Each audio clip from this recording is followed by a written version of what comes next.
Estos bloqueadores relajantes neuromusculares los vamos a dividir en dos. Tenemos los bloqueadores neuromusculares y tenemos los medicamentos espasmolíticos. Los medicamentos espasmolíticos son los mismos relajantes musculares. ¿Sí? Eso que cuando vamos al gimnasio, por la extravasación del ácido láctico, o que monté cicla mucho tiempo, bueno, lo que sea, entonces me tomo un medicamento de eso. O de pronto por una mala postura para paracetamol, una mala postura para dormir, amanezco con un lumbago, entonces ese tipo de medicamento es el que vamos a administrar. Vamos a hablar de esto, de los neuromusculares. Estos bloqueadores neuromusculares son unos medicamentos que me van a bloquear la placa motora, ¿sí? Es decir, me van a bloquear el sitio donde a nivel del músculo se produce la unión de los filamentos actina, miosina, troponina, tropomiosina para producirse la contracción muscular, ¿sí? ¿Qué trae como consecuencia esto? Como me bloquea la capa neuromuscular, no se puede producir el deslizamiento de los filamentos de actina, miosina, ni los filamentos de troponina, tropomiosina, de tal manera que no habrá contracción muscular. Es decir, el músculo quedará completamente relajado, flojo, ¿sí? Sin tono muscular. Estos medicamentos entonces los empleamos mucho, ¿sí? Lo vamos a emplear mucho como en las cirugías, antes de la anestesia, ¿sí? Y los vamos a utilizar también en la UCI para poder intubar al paciente. Se dice, y es verdad, los anestesiólogos dicen que cuando la persona va a hacer una premedicación anestésica, ¿sí? Va pues obviamente por su estado nervioso, por ejemplo, me van a operar, sea que me vayan a sacar una uña, ¿cierto?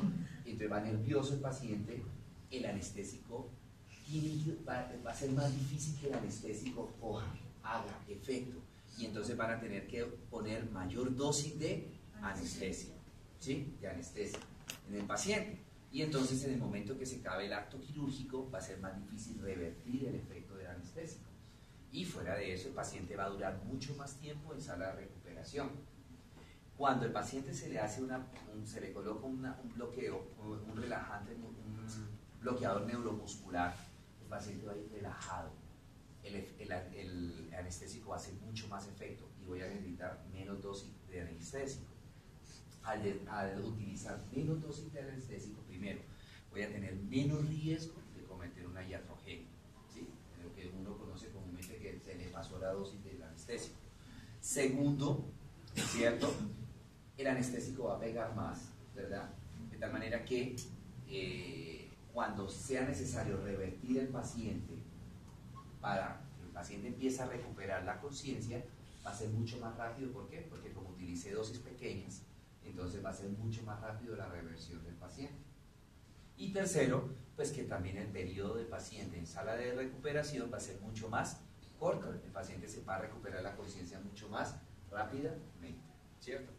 Bueno, tenemos principalmente dos tipos de bloqueadores neuromusculares, ¿sí? Tenemos unos bloqueadores neuromusculares no despolarizantes y unos polarizantes. Si ustedes miran con toda la chachara que yo les he hablado ahorita de la despolarización y de la polarización, el resultado al final es el mismo. A ver, si es no despolarizante, ¿qué quiere decir? Entonces, ¿qué estimula? La polarización. Y si es polarizante, ¿qué quiere decir? Que no deja que se... La misma vaina, ¿cierto? La única diferencia es cómo lo hace. Entonces veamos el primer grupo de medicamentos, que son los no despolarizantes. Es decir, no permite que la membrana se despolarice. Y si no permite que la membrana se despolarice, ¿qué quiere decir? Que la membrana se va a mantener, ¿qué? Si no se despolariza, la membrana se va a mantener ¿cómo? Polarizada. Y si la membrana se mantiene polarizada, la membrana estará en reposo, ¿sí? Tenemos el prototipo, la tubocuranina. La tubocuranina. ¿Qué es lo que hace este medicamento? O sea, ¿cómo no permite la despolarización? Es decir, ¿cómo estimula la polarización? Bloqueando la formación del neurotransmisor. Y el neurotransmisor es la acetilcolina, ¿cierto? Entonces, ese es el principal neurotransmisor, la acetilcolina. Entonces, lo que hace este medicamento es impedir la formación de la acetilcolina. ¿Cómo impide la formación de la acetilcolina? Inhibiendo la enzima que me estimula la formación de acetilcolina. ¿Cómo se llama esa enzima? La acetilcolinesterasa. Entonces me bloquea la acetilcolinesterasa. Al no haber acetilcolinesterasa, no se va a formar ese neurotransmisor que se llama acetilcolina. Si no hay acetilcolina, la membrana no se puede despolarizar. Y si la membrana no se puede despolarizar, la membrana se mantendrá polarizada. ¿Sí? Bueno, tenemos dos tipos de estos agentes no despolarizantes. Tenemos unos de acción suave, ¿cierto?, que son los derivados de la isoquinolina, como la de tubocurarina, atracurio, cisatracurio, doxacurio.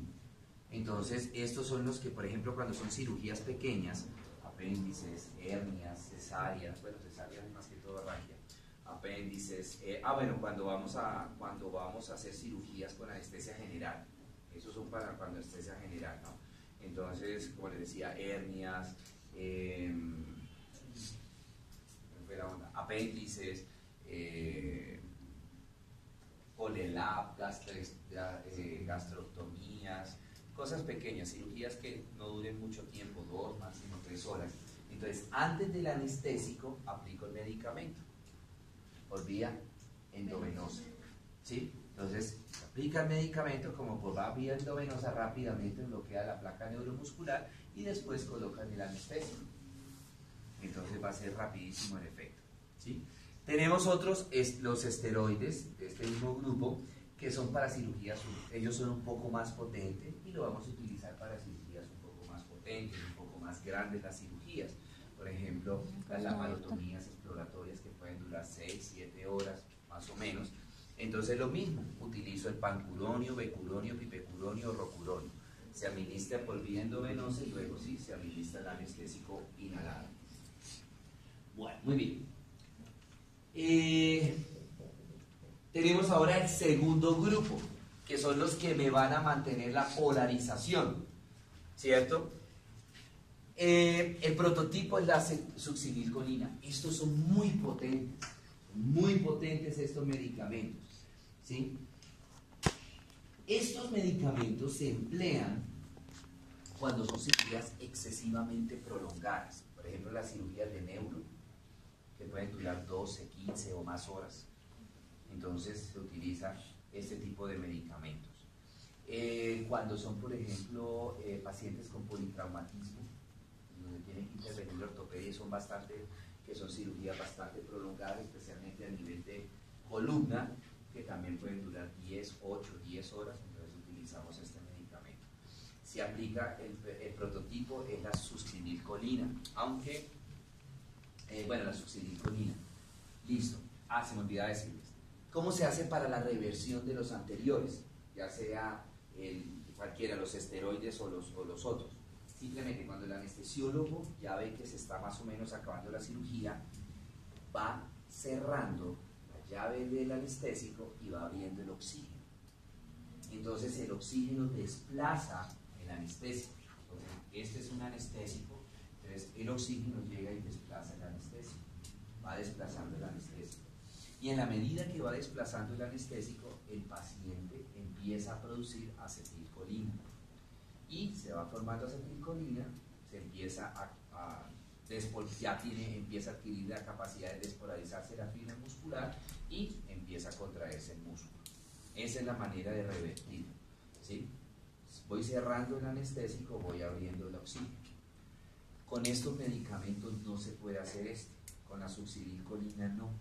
Yo no puedo al paciente soplar pues de oxígeno, que quede el paciente como un globito y no se mueve el anestésico porque es muy potente.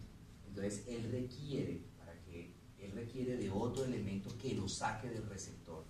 Y cuando yo voy a hacer la reversión, entonces me toca utilizar el neostigmine o el prostigmine, que es el que saca el anestésico de su sitio de receptor. ¿Sí? No puedo hacerlo como el anterior, que vuelvo a reiterar, era con oxígeno. Acá no, me toca administrarle y me toca administrarlo relativamente, pues está hablando con el cirujano más o menos, bueno, ya está terminando, que no sé qué, que dice cuándo. El efecto, el neostigmine o el prostigmine que se administra por vía endovenosa, comienza a hacer efecto más o menos 20-30 minutos de administrar, ¿sí? Entonces me toca administrarlo unos 20-30 minutos antes de terminar la cirugía, me toca administrar el medicamento para que cuando ya estén cerrando, ya muchos receptores